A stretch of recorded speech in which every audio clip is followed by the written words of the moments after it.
Right breaking news చూస్తున్నాం.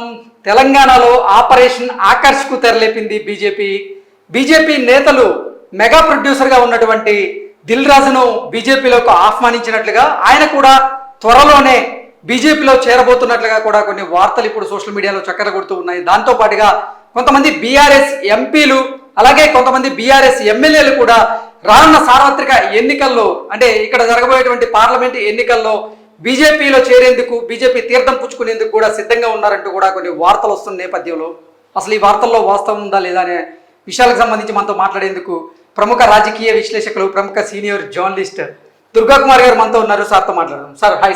Hi sir, breaking points చూసాం. Operation ఆర్కర్స్కి తెరలేపింది BJP తెలంగాణలో. రానున్న ఎన్నికల్లో, అంటే పార్లమెంట్ ఎన్నికల్లో పోటీ చేయించే దిశగా చాలా మందితో ప్రయత్నాలు చేస్తున్నట్లుగా కూడా మనం ఒక వార్త చూసాం. మెగా ప్రొడ్యూసర్గా చెప్పుకునేటువంటి దిల్ రాజును బీజేపీలోకి చేర్చుకునేందుకు వ్యూహాలు రచిస్తున్నారని, అందులో భాగంగా ఆయన కూడా బీజేపీలో చేరేందుకు సిద్ధంగా ఉన్నారంటూ కూడా ఒక వార్త వచ్చింది. దాంతోపాటుగా బీఆర్ఎస్ నేతలు కొంతమంది బీజేపీ తీర్థం పుచ్చుకోబోతున్నారు. ఆ రకంగా ఇక్కడ బీజేపీ నేతలు మిగతా పార్టీ నాయకులకి అరేస్తున్నారంటూ కూడా ఒక వార్తను ఇప్పుడు మనం చూస్తూ ఉన్నాం. ఏంటి సార్, ఆ పరిస్థితులు ఉన్నాయి ఇక్కడ? ఖచ్చితంగా అండి. బీజేపీకి ఇప్పుడు రాబోయే ఎలక్షన్స్ చాలా కీలకం. ఇప్పుడు హ్యాట్రిక్ కొట్టాలనేది వాళ్ళకి మంచి కోరికగా ఉన్నారు. మోడీ మళ్ళీ మూడోసారి ప్రధానిగా అవ్వాలనేది. ఎందుకంటే మా విధానాలు కానీ మా పరిపాలన కానీ బాగుందని వాళ్ళు రుజువు చేసుకోవాలంటే మూడోసారి కూడా గెలిచి కాంగ్రెస్కి నైతికంగా ఒక పెద్ద దెబ్బ కొట్టాలని చూస్తున్నారు. అందువల్ల దేశవ్యాప్తంగా ఇప్పుడు ఎన్డీఏ పునరేకీకరణ, జాతీయ స్థాయిలో రాజకీయ శక్తుల పునరేకీకరణ చేసే భాగంగానే ఇప్పుడు లేటెస్ట్గా అన్ని రిపోర్ట్స్ తెప్పించుకుంటున్నారు ఏ పార్టీల బలాబలాలు ఎట్లా ఉన్నాయని. ముఖ్యంగా సౌత్లో బీజేపీ తన బలాన్ని పెంచుకోవడానికి ఎన్ని అవకాశాలు ఉంటే అన్ని అవకాశాలను ఉపయోగించుకోవడానికి ప్రయత్నిస్తుంది.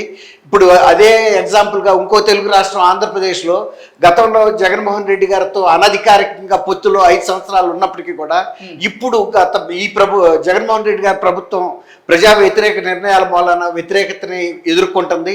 విజయావకాశాలు తగ్గిపోయినాయి. ఆయన ఘోరమైన ఓటమి పాలవుతున్నాడనే ఒక కేంద్ర ఇంటెలిజెన్స్ రిపోర్ట్స్ రావడంతో సడన్ గా రాజకీయ వాతావరణం మారిపోయింది. అక్కడ చంద్రబాబు నాయుడు గారిని ఇన్నాళ్ళు దూరంగా పెట్టిన బీజేపీ ప్రత్యేకంగా ఆహ్వానించి మరీ ఆయనతో చర్చలు జరిపింది. ఒక ఇండికేషన్ కూడా ఇచ్చింది ఆంధ్రప్రదేశ్ ప్రజలకి, ఈసారి గెలవబోయేది తెలుగుదేశం కాబట్టి ఎప్పుడైనా బీజేపీ లాంటి జాతీయ పార్టీ గెలుపు గుర్రాలని తన కూటమిలోకి తీసుకుంటారు కానీ కుంటి గుర్రాలని, ఓడిపోయే గుర్రాలని ఉంచుకోదు కదండి. ఇప్పుడు యుద్ధానికి వెళ్తున్నప్పుడు మంచి గుర్రం ఉండాలి, అరేబియన్ టైప్ గుర్రం యుద్ధంలో గెలవాలంటే. అంతేగాని కుంటి గుర్రాన్ని చేసుకుని యుద్ధం చేయలేదు కదా. ఆల్రెడీ నాగర్ కర్నూలులో సిట్టింగ్ ఎంపీగా ఉన్నటువంటి పి రాములు కూడా బీజేపీలో చేరబోతున్నారని, ఆ రకంగా ఇక్కడ బీజేపీ నాయకులు ఆయనకి ఎరవేశారు అంటూ కూడా కొన్ని వార్తలు వస్తున్నాయి. అలాగే దిల్ రాజు గారు కూడా బీజేపీలో చేరబోతున్నారు, ఆయన ఆసక్తిగా ఉన్నారంటూ కూడా కొన్ని వార్తలు వస్తున్న నేపథ్యంలో ఏంటి సార్, నిజంగా అటు పి రాములు గారు కానీ ఇటు బీఆర్ఎస్ ఎమ్మెల్యేలతో పాటుగా బీఆర్ఎస్ ఎంపీగా ఉన్నటువంటి పి రాములు బీజేపీలో చేరే అవకాశం ఉందా అంటే ఏం చెప్తారు? ఖచ్చితంగా అండి. ఇప్పుడు రేపు జరిగిపోయే ఎన్నికల్లో పార్లమెంట్ ఎన్నికలు ఇక్కడ ఆల్రెడీ కాంగ్రెస్ గెలిచి అధికారంలో ఉంది. ఇప్పుడు బీఆర్ఎస్ ఓడిపోయింది ఫ్రెష్ గా. ఇప్పుడు జరగబోయే ఎన్నికలు లోక్సభ కాబట్టి బీఆర్ఎస్కి ఎంపీగా గెలిపించుకున్నందువల్ల ఏం పెద్ద ప్రయోజనం ఉండదనే విషయం తెలంగాణ ప్రజలకు తెలుసు, రాజకీయ చైతన్యం ఉంది.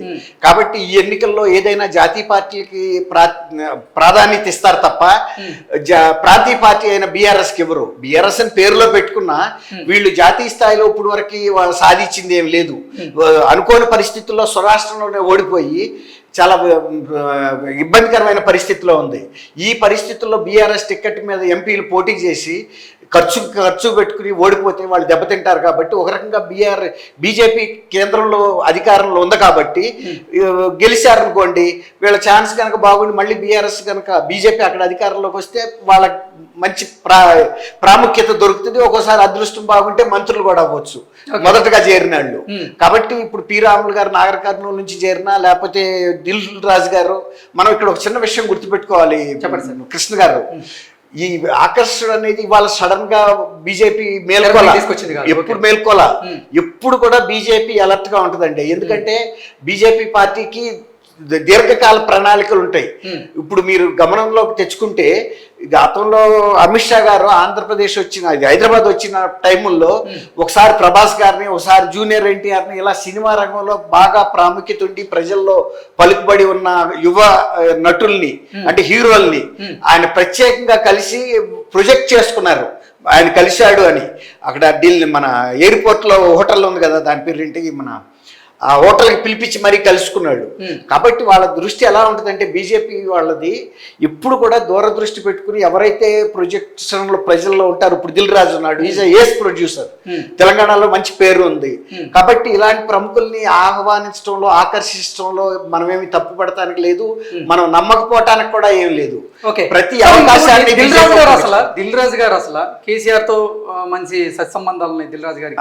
అలాగే ఇటు రేవంత్ రెడ్డి గారితో మంచి సత్సంబంధాలు ఉన్నాయి. మొన్న ఇండస్ట్రీకి సంబంధించినటువంటి పెద్దలందరూ కూడా కలిసినప్పుడు ఈయన కీలక పాత్ర పోషించారంటూ కూడా కొన్ని వార్తలు వచ్చినాయి. ఈ రెండు పార్టీలకు కాకుండా దిల్ రాజు బీజేపీలో చేరే అవకాశం ఉందా అంటే ఏం చెప్తారు? అంటే విన్నింగ్ ఛాన్సెస్ చూసుకుంటారండి. ఇప్పుడు దిల్ రాజు గారు సినిమా ప్రొడ్యూసర్గా ఎంత షార్ప్గా ఉంటారో, అంటే సునిశ్చితంగా మార్కెట్ని స్టడీ చేసి ఏ సినిమా హిట్ అవుతుంది ఏది కాదు అలా స్టోరీస్ సెలెక్ట్ చేసుకోవటంలో కానీ, హీరోస్ని సెలెక్ట్ చేసుకోవటం కానీ, ఏ టైంలో ఏ పిక్చర్ రిలీజ్ చేయాలి అనే విషయంలో కానీ ఆయన చాలా సక్సెస్ఫుల్ ప్రొడ్యూసర్. అంటే రామానాయుడు గారి తర్వాత జనరేషన్లో సినిమా ఇండస్ట్రీలో బాగా ప్రాముఖ్యత పేరు ఉన్న వ్యక్తి. తర్వాత ఎవరు కూడా ఆయన పట్ల వ్యతిరేకత ఉండదు సినిమా ఇండస్ట్రీలో. ఏ వర్గానికి కూడా అందరికీ మీరు అన్నట్టు ఇటు రాజకీయ పార్టీలతో ఎంత ర్యాపో మెయింటైన్ చేస్తాడో సినిమా పరిశ్రమలో కూడా అట్లాగే ర్యాపో మెయింటైన్ చేస్తాడు. ఒక పాజిటివ్ యాటిట్యూడ్తో వెళ్ళే వ్యక్తి. కాబట్టి ఒకవేళ కనుక బీజేపీ విజయ అవకాశాలు ఉన్నాయి, కేంద్రంలో అధికారంలో ఉంది, అడ్వాంటేజ్ ఉంది కాబట్టి ఆయన అంత లెక్కలేసుకుంటాడు.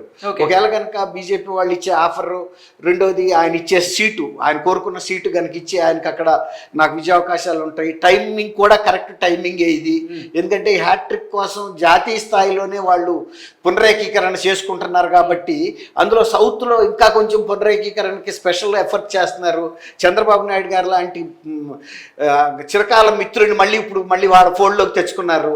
ఇప్పుడు ఒక పెద్దన్న పాత్ర పోషించే పరిస్థితి చంద్రబాబు నాయుడు గారికి వచ్చింది. ఓకే, సరే. సిట్టింగ్ ఎంపీగా, నాగర్ కర్నూలు సిట్టింగ్ ఎంపీగా ఉన్నటువంటి పి రాములు గారు ఇప్పుడు బీజేపీ వైపు చూడడానికి కారణం ఏంటి అంటే, రానున్న పార్లమెంట్ ఎన్నికల్లో బీఆర్ఎస్ పార్టీ కంటే బీజేపీ ఎక్కువ స్థానాలు కైవసం చేసుకోబోతుందని ఆయన గ్రహించారా, లేకపోతే ఆయన అనుకున్నారా, అందుకే ఆయన బీజేపీ వైపు చేరబోతున్నారా, లేకపోతే అసలు రానున్న పార్లమెంట్ ఎన్నికల్లో ఇక్కడ కేసీఆర్ గారు ఆయనకి టికెట్ లేదని చెప్పారా, అందుకే ఆయన పార్టీ మారుతున్నారా అంటే ఏం చెప్పారు? నేను అనుకోవటం, నాకున్న అనుభవాన్ని బట్టి ఇవాళ బీఆర్ఎస్ టికెట్ ఇచ్చినా కూడా వాళ్ళు నేషనల్ పార్టీస్ వైపు చూస్తారు. కానీ ఎవరైనా అందులోనూ అతను ఒకసారి ఒక టర్మ్లో ఎంపీగా పోటీ చేసి గెలుచున్నాడు కాబట్టి ఇప్పుడు ప్రాంతీయ పార్టీ తరఫున పోటీ చేస్తే అంత పెద్ద ప్రయోజనం ఉండదు. అధికారం కేంద్రంలో ఉంది కాబట్టి బీఆర్ఎస్ తరఫున పోటీ చేస్తేనే ఓటర్స్ నాకు ఓన్ చేసుకుంటారు.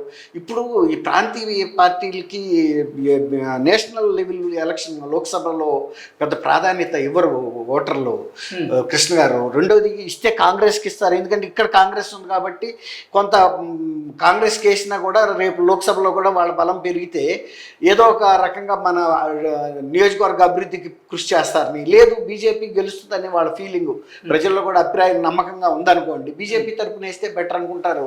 కావాలంటే మళ్ళీ 5 ఏళ్ల తర్వాత బీఆర్ఎస్ గురించి ఆలోచిస్తారు. ఓకే, ఎలక్షన్స్ లో మాత్రం వాళ్ళు జాతీయ పార్టీ వైపు మొగ్గు చూపే అవకాశం. ఓకే, మొన్న జరిగినటువంటి అసెంబ్లీ ఎన్నికల్లో గెలిచిన ఇద్దరు బీఆర్ఎస్ ఎమ్మెల్యేలు కూడా మీరు నాకు ఎంపీ టికెట్ ఇస్తే నేను బీజేపీలోకి చేరతానంటూ కూడా కొంతమంది బీజేపీ నాయకులకి వీళ్ళు చెప్పినట్లు కూడా వార్తలు వస్తున్నాయి. కరెక్ట్ సార్, ఇప్పుడు అది కూడా మనం కొట్టేయలేమండి. ఎందుకంటే లోక్సభ ఎలక్షన్స్కి వెళ్ళటం అనేది ఒక రకంగా ప్రమోషన్ అనుకోవాలి.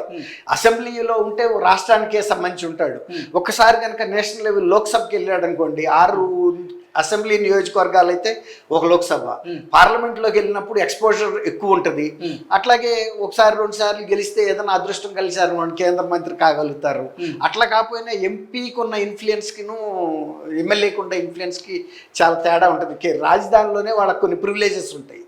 ఆ రకంగా పవర్ కేంద్రాలకు వాళ్ళ దగ్గరగా ఉంటారు. కాబట్టి చాలా మంది ఇప్పుడు ఇక్కడ అసెంబ్లీలో గెలిచినప్పటికీ కూడా లోక్సభకు పోటీ చేస్తారు. ఒకవేళ అక్కడ ఓడిపోయారనుకోండి అసెంబ్లీ మిగులుతుంది, అసెంబ్లీకి రాజీనామా చేయాల్సిన అవసరం లేదు. గెలిచారనుకోండి అప్పుడు లోక్సభ ఉంచుకుని అసెంబ్లీకి రిజైన్ చేశారు. ఓకే సార్, ఇప్పుడు బీజేపీ కనుక ఆపరేషన్ ఆకర్ష్ పేరుతో బీఆర్ఎస్ లో ఉన్నటువంటి లీడర్లందరిని కూడా లాక్కునే ప్రయత్నం చేస్తే మరి పార్లమెంట్ ఎన్నికల్లో బీఆర్ఎస్ పరిస్థితి ఏంటంటే ఏం చెప్తారు? బీఆర్ఎస్ ఎవరైతే పోటీ చేయడానికి ఇంట్రెస్ట్ ఉంటారో వాళ్ళ సెకండ్ రంగ్ పీపుల్ని పెడుతుందండి. పెట్టకుండా ఏమి బీఆర్ఎస్ కూడా ఊరుకోదు. ఎందుకంటే ఇది బీఆర్ఎస్ కనుక రేపు లోక్సభలోనే పోటీ చేయకపోతే బీఆర్ఎస్ ఉనిక్కే ప్రమాదం. కాబట్టి ఖచ్చితంగా ఎవరు వెళ్ళిపోయినా ఏ పార్టీ ఆగదు. తన ఉనికి కోసం ఖచ్చితంగా లోక్సభ బీఆర్ఎస్ లో ఉన్నటువంటి మెయిన్ లీడర్లందరినీ కూడా ఇప్పుడు బీజేపీ లాక్కునే అవకాశం ఉంటుంది. ఖచ్చితంగా ఉంటుందండి, ఖచ్చితంగా ఉంటుంది. అందులో సందేహం అక్కర్లా. వాళ్ళకే కాదు, కాంగ్రెస్ లో ఉన్న వాళ్ళకి కూడా ఒకవేళ ఇక్కడ సీట్ రాని వాళ్ళకి కూడా వలేస్తుంది. అదేం పెద్ద విషయం ఏం కాదు. వాళ్ళకి ప్రయత్నం అయితే చేస్తారు. ఇప్పుడు కూడా బీజేపీ స్ట్రాటజీస్ వేరే ఉంటాయండి. వాళ్ళు బీఆర్ఎస్ మీద ఇప్పుడు ఓ రకంగా మొన్న బీఆర్ఎస్ జాతీయ స్థాయిలో ప్రొజెక్ట్ అవ్వడానికి ప్రయత్నించింది కాబట్టి ఇప్పుడు ఈ అవకాశాన్ని ఉపయోగించుకుని వాళ్ళల్లో ఉన్న క్రీమ్ లీడర్స్ మొత్తాన్ని కనుక స్ట్రాటజికల్గా లాగేశారనుకోండి, ఎంతైనా స్ట్రక్చరల్గా బీఆర్ఎస్ వీక్ అవుతుంది కదండి. ఆ ప్రయత్నం అయితే చేస్తుంది. Okay sir, thank you so much.